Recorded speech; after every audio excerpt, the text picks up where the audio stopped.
신앙인들이 반드시 지켜야 할 7가지 경계선이라는 제목으로 주의 말씀을 증거하겠습니다. 신앙은 옛사람이 옷을 벗고 새 사람이 옷을 입는 것이다 라고 어제 말씀드렸습니다. 다시 말해 신앙이라는 것은 분명한 경계선이 있다는 것입니다.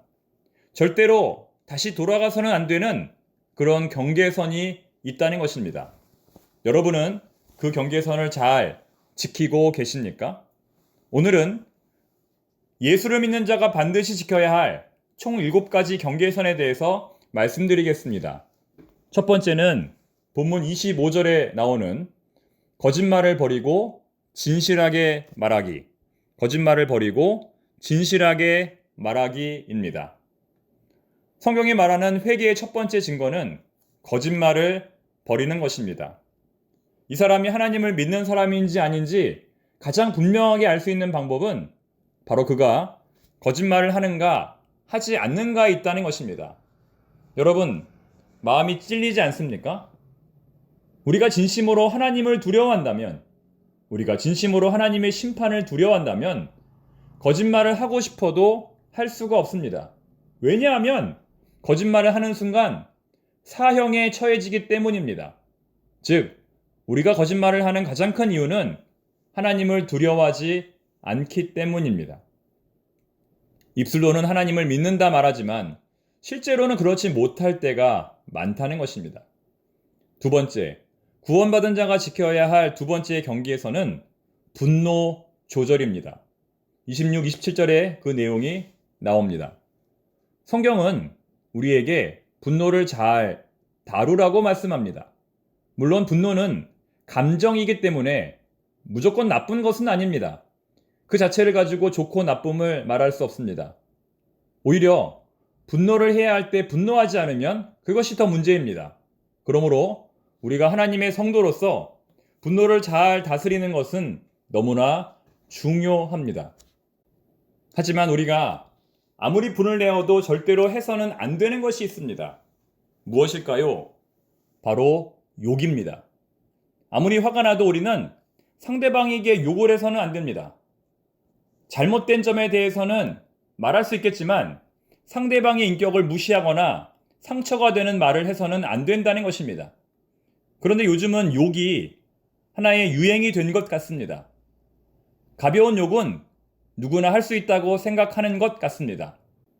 욕을 할 줄 아는 사람이 마치 담대한 사람인 것처럼 여겨지는 것 같습니다. 하지만 여러분, 분명히 아십시오. 나쁜 말을 쓰는 사람이 나쁜 사람이고 좋은 말을 쓰는 사람이 좋은 사람입니다. 그러므로 우리는 다른 무엇보다 우리의 분노의 감정을 잘 조절하고 절대로 해서는 안 되는 말을 하지 않도록 유의해야 할 것입니다.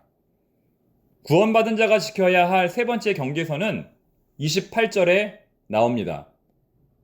도둑질을 하는 자는 다시 도둑질을 하지 말고 돌이켜 가난한 자에게 구제할 수 있도록 자기 손으로 수고하여 선한 일을 하라.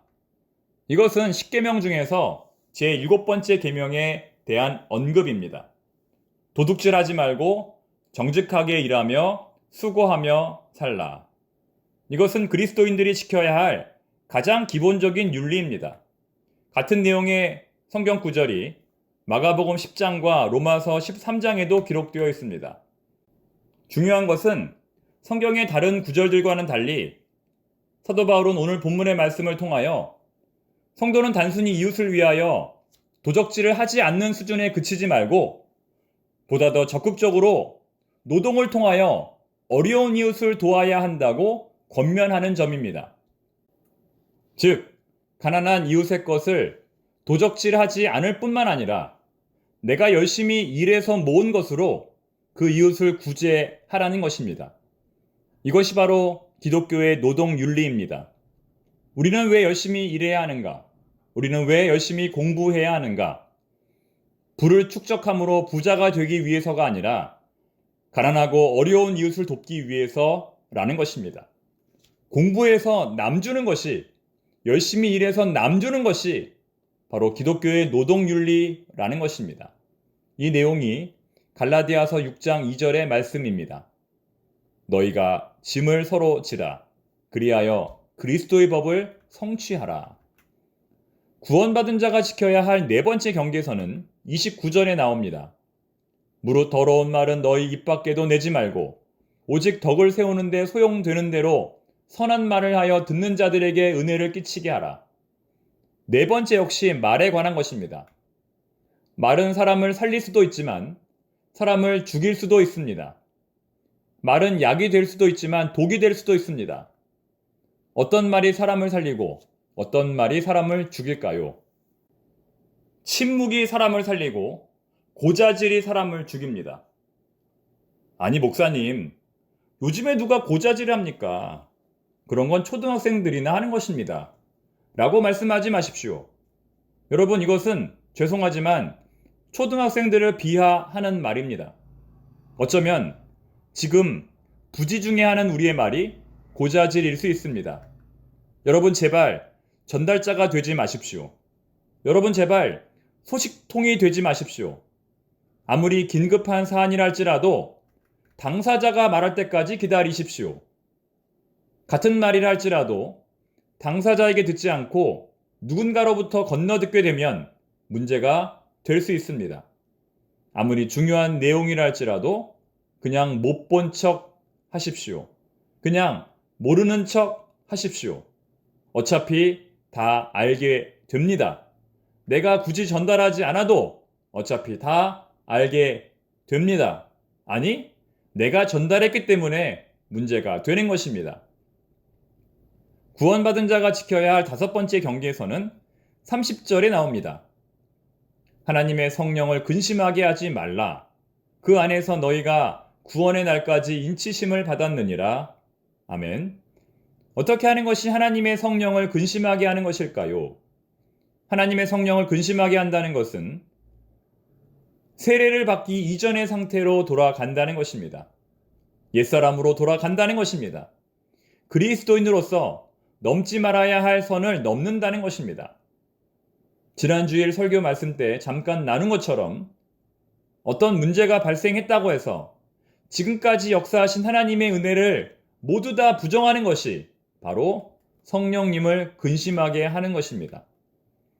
구원받은 자가 지켜야 할 여섯 번째 경계선은 31절에 나옵니다.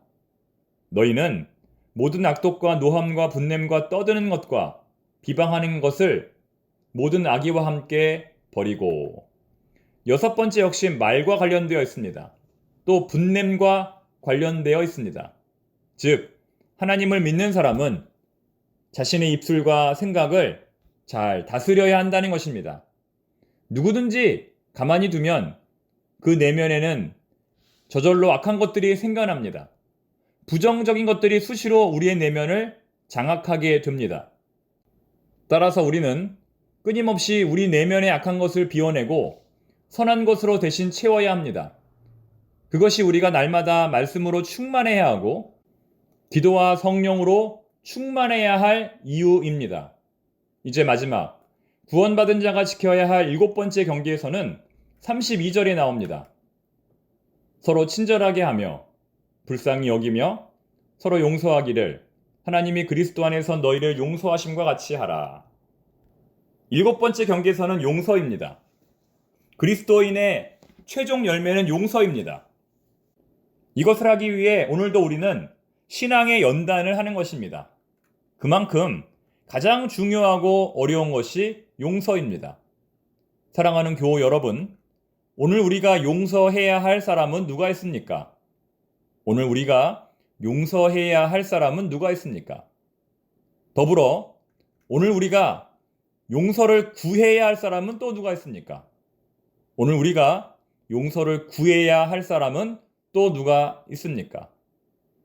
하나님이 그리스도 안에서 너희를 용서하심과 같이 하라. 이 기준에 따른다면 우리는 오늘 용서하지 못할 사람이 없을 것입니다. 용서함으로 우리는 오늘 천국에 이르게 될 것입니다. 기도하겠습니다.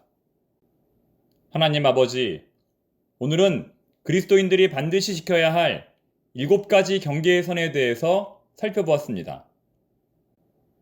아버지, 저희들 말과 감정을 잘 다스리는 그리스도인들이 되게 하옵소서.